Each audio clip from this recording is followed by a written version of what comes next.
Yo, what's up mga pare ko? Benny Boatwright or Chris McCullough? Sino yung posible na ibalik nitong SMB para pamalit dito kay Jabari Narcisse ngayon? At Poy Eram bilang nangaraw ang araw sa talk and text and possible na gamitin ito sa isang trade para mapabalik ang nagretiro.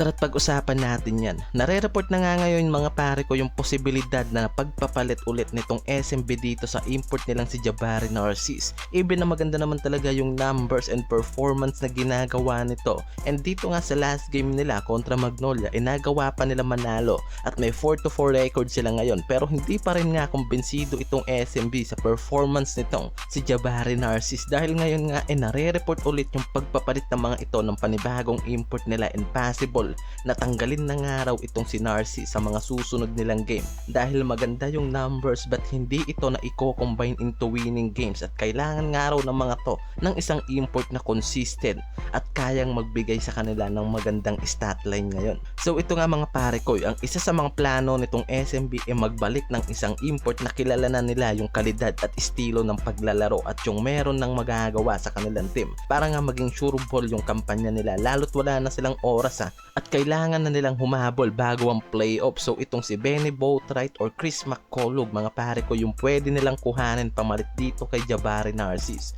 kung balak nga raw talaga nila na kumuha ng isang subok na na-import dahil itong si Benny Boatwright nga nare-report ngayon na fully recovered na sa kanyang Achilles injury and anytime pwede na nga raw itong bumalik sa kanyang kampanya.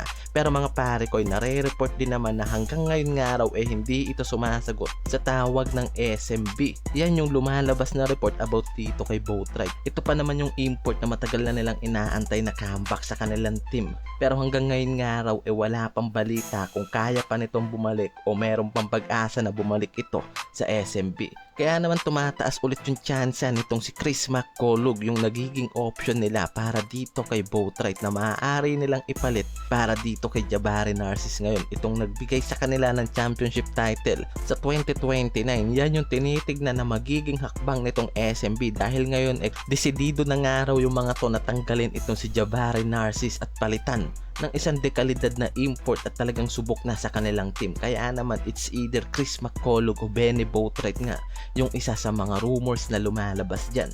Sa abilang dulo mga pare ko, bilang na nga ba talaga yung araw nitong si Poy Eram dito sa Tropang Giga dahil sa mga lumalabas na rumors ngayon na ito yung pinakamalaking potensyal na itapon ng Tropang Giga dahil ito yung trade piece na nakikita nila para dito sa Terra Firma at mapabalik ang retiradong si Sistan Hardinger mga pare ko.